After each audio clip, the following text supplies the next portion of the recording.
Hey guys, welcome back to Behind the Pass. My name is Johan and today I'm in Dumfries. I'm actually outside the Globe Inn and I'm here to meet Fraser. We've got an action-packed day ahead, so let's go behind the pass.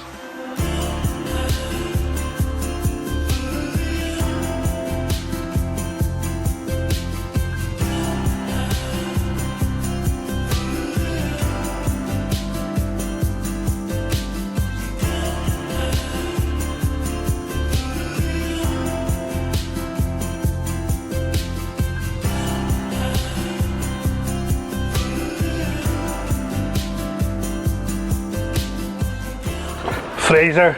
Johan, how are you? Very well, thank you. Welcome to the Globe Inn.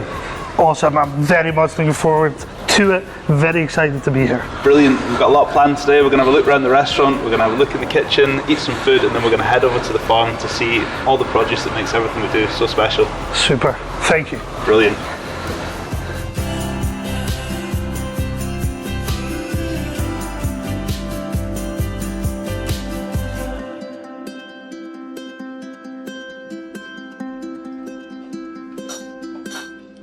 So we have our first starter for you this afternoon. This is a signature dish of the Globe and of myself. So it's a sea bass miqui, so sea bass my way.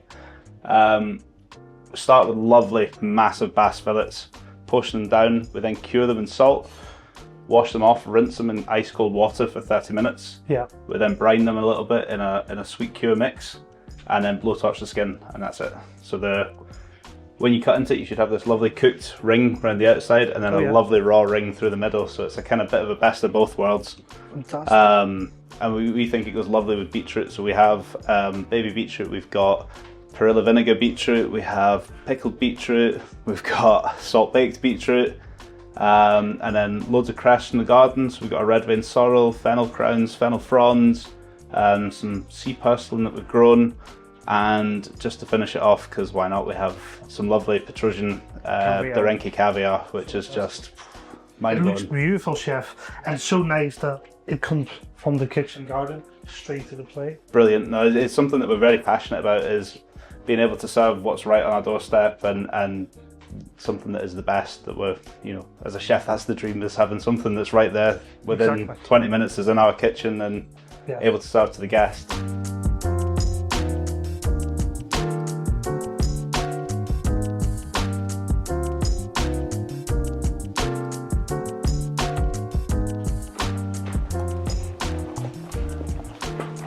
Wow. That is delicious. Incredible flavors.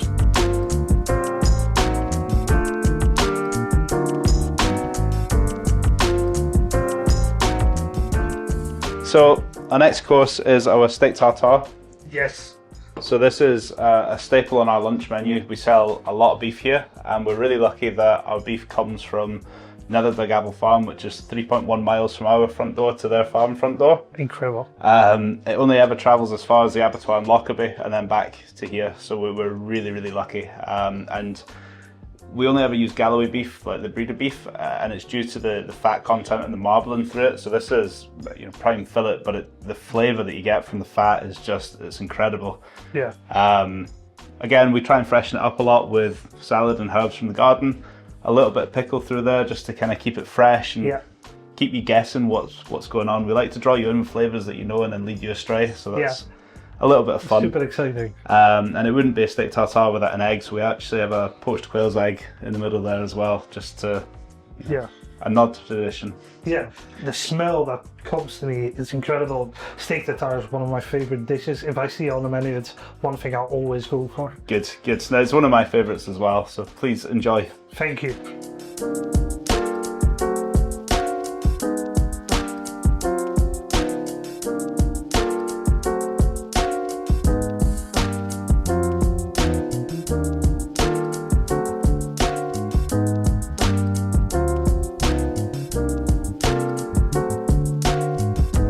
How did you enjoy the tartare? It was delicious, and as you said, chef, the combinations, the flavors, the textures, I like the little crumbs as well.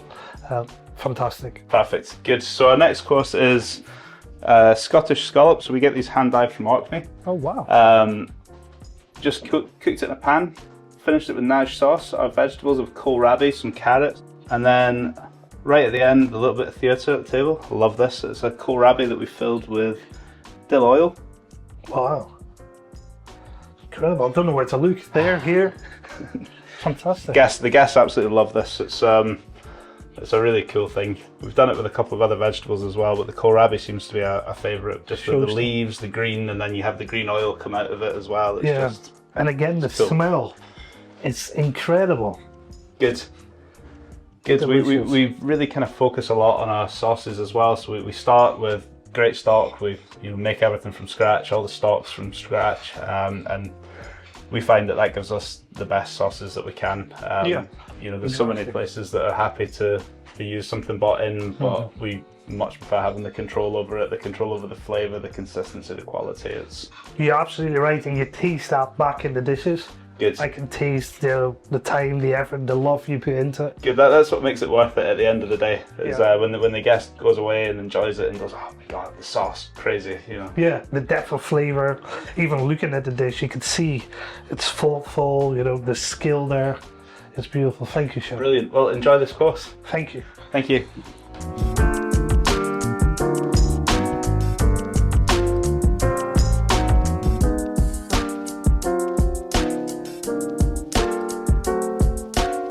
So we're going to move on to our main courses now. So we have what is one of our signature dishes, the fillet of beef, and we also have our Newcombe long and lamb. So these are lamb from our own farm, from our own estate, which we'll see later on. We've served it as an assiette, so we have the loin, which we just cook really simply in the pan, roasted, proper cuisson cooked. We have the belly, which we have confit down, then rolled with a farce, so all the trim gets minced down. We then season it up and put it through the middle, so we cook it overnight. And then we have a little mini shepherd's pie. So it's a little pie of confit lamb shoulder with pomme saladaise. We have white asparagus with pickled red carrot, baby carrot, carrot puree. Then of course a little micro salad with wild garlic emulsion. So we preserved all the wild garlic on the estate when it was in season. Our freezer is full of wild garlic oil that we made. It's just, it's like 20-30 litres of it, so it's excellent. And we have a simple lamb jus to finish that. And then our fillet beef dish here. So this is one of probably our most popular dishes. So it's the same beef as we had in the tartare, but just in a nice big fillet form. We just cuisson cook it nicely. We glaze it in a veal glaze when we serve it, so it's just again really rich, really warm, sticky, shiny. We actually have a hash brown potato on here, so this is fantastic. Grated down lovers potatoes with onion, garlic, clarified butter. We cook it, press it overnight, slice it, deep fry it, so it's like a big chip essentially. Very flavoursome. Exactly, that's it. Everything we do is backed by flavour. It has to taste great. I mean, it could look great, but if it doesn't taste great, it's there's no point in doing it. And we've got a little tartlet of mushroom parfait and Jerusalem artichoke. So the skins we kept, crisp them up on the top as well, just because we like to use everything. Yeah, no waste. And you can taste, as we were saying, going back to the flavour, the dishes I've had so far have just been smashed in the face. It's brilliant. Delicious. Good, so that's what we like, a graceful smash in the face. Exactly. But no, fantastic. Thank you so much, Chef. Looks incredible. Brilliant. I can't wait to taste it. Enjoy. Thank you.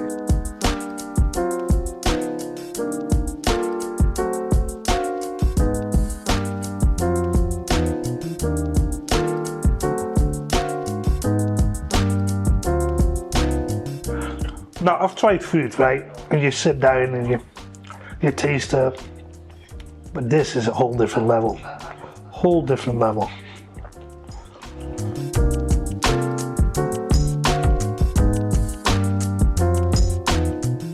So, dessert. Fantastic. We couldn't pick just one, so we had to pick three. I'll start with what we have over here. So this is our rhubarb, perfect in season at the moment. It's a rhubarb and yogurt layered panna cotta. On the top we have a creme fraiche mousse and some raspberry meringue. A little bit of lemon balm leaf just to bring a little bit of zip to it. Rhubarb sorbet, short bread crumble. It's always a winner. The flavours are just ideal. Over here we have our chocolate hedgehogs. So it's a blackcurrant liquid centre in the middle with a Bohemian chocolate mousse, and then we've also got a little bit of tandoori in there as well. So 2 different types of Valrhona chocolate. Piped it all by hand, and then we velvet spray it as well. Chocolate yuzu sorbet, and then again a little bit of crumble, a little bit of cremel, just to, so it's chocolate decadence is Indulge. Yeah, exactly. Every great meal ends with something that's just and we have our cheese board as well. So this is one of my favorite courses in the whole restaurant. I hate when you go places and they wheel out a cheese trolley and they show you 12 gorgeous cheese and tell you can have 4. But I'm all about the choice for cheese. Lots of little bits. Correct. You want all the different flavors, the milks, the textures. Yes. That's I feel ideal. like that as well when they come in, as you said, and you can only pick 2 or 3, but you want all of them. Yeah, every time. Like I love cheese, so I'm always a little bit disappointed when they wheel the trolley away. And it's like, so, but here we have a great selection. We always try and keep it really, really different. And what we use as well. So we have this. So this is our cheese map. We always start at 1610, and we work around clockwise. So we start with something like quite gentle to break you in, and by the end we're onto the smoked cheese. So after the smoked cheese, your palate is then tired because you've tried 8-9 different pieces of cheese and all the different crackers. So it's a bit of a sensory experience which we quite like. So. No, you're right. You wouldn't start with the smoked cheese and work your way back. It's just the palate overtakes. So it's I always think it's really, the guests find it really quite engaging and exciting to it's fantastic. Follow the map. Yeah. Right, so I will leave this one for you to taste and then to enjoy the cheese. I'm going to get finished up in the kitchen, and then we're going to head over to the Castle Garden over at the estate, Cumlongan Estate. So. I'm super excited, and just before we go, thank you so much. The food has been incredible. Brilliant, you're very welcome, and thank you for coming to visit us. Cheers, I appreciate it. Enjoy. Thank you.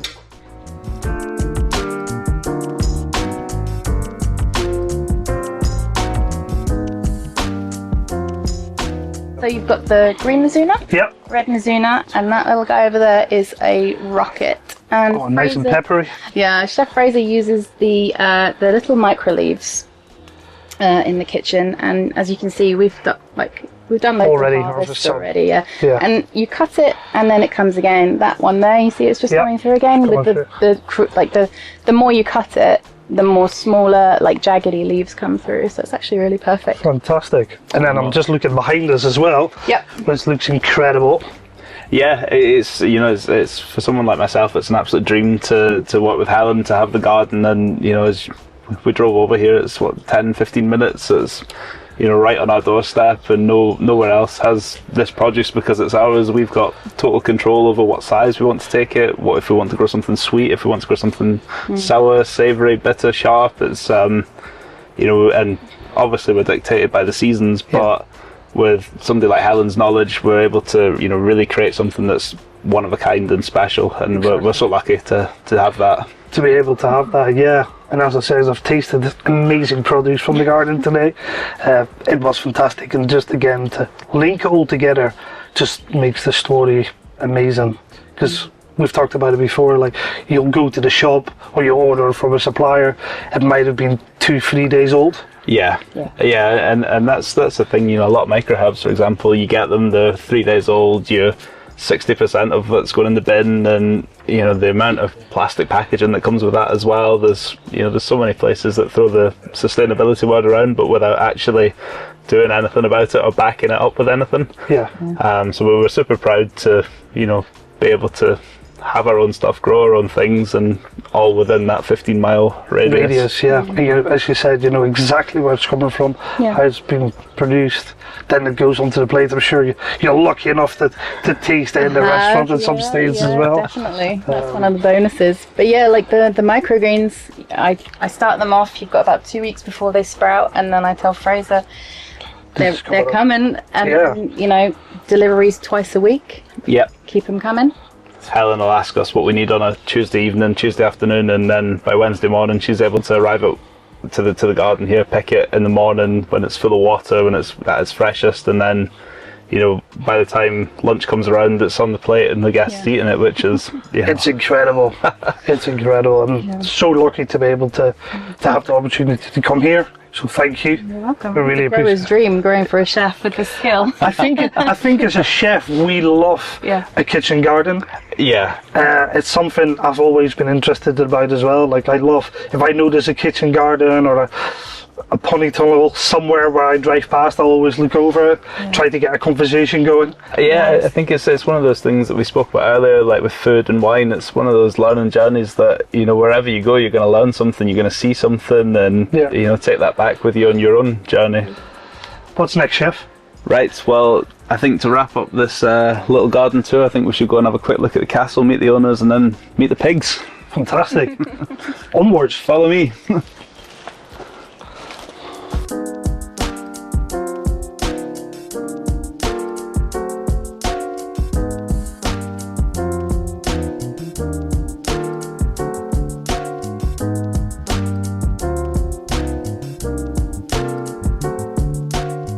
These pigs look amazing. Tell me a little bit more about them, Fraser.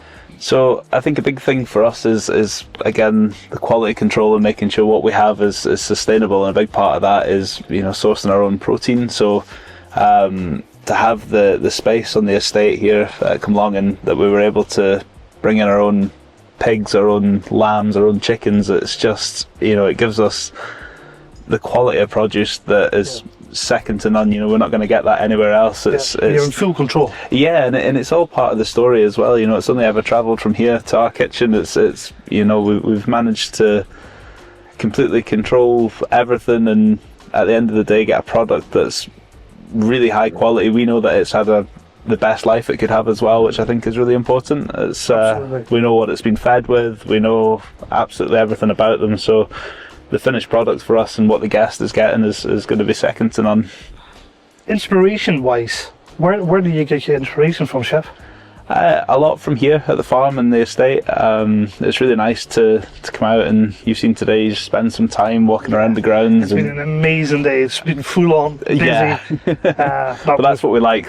We like busy. We like you know, lots of stuff going on, and you know, as you've seen, like the garden, the pigs, the sheep, it's just, you know, it's great. And you yourself, as somebody who's, you know, a chef, you're able to, you know, you see ingredients, you're touching things, smelling things, tasting things constantly. Your brain is just working overtime, isn't it? Yeah, and you know, by the time you get back to the kitchen, you know, the boys are going, oh my god, this new combination, and you're like, we'll try it. Yeah.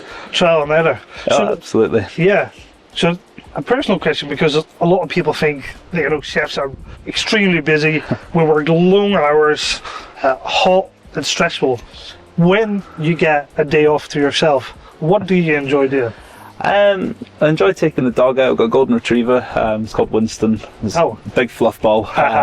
He's absolutely nuts. So I enjoy taking him out on walks. And again, I enjoy food and wine. You know, everything. When we go on holiday places, we base it around what we want to eat, what we want to drink, and you know, we go to Italy because we want to eat pizza, pasta, lots of truffle. Yeah.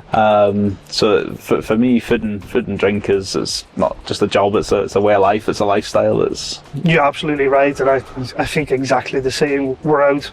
Once we get a day off, we're out. Tasting food, getting ideas. Yeah, that's it. You know, most people have 3 meals a day, but when we're off, it'll be like 7 or 8. Exactly. We're like the table full of food. Well, Fraser, thank you so much for today. Thank you very much for joining us. It's been a pleasure to welcome you to the Globe. Thank you. I really appreciate that, and I had an amazing day. Brilliant, and glad to hear it. Cheers. Streaky, grumbling. Yeah, sausage, bacon, ham. I might actually finish a video with that. Yeah, I think that's it.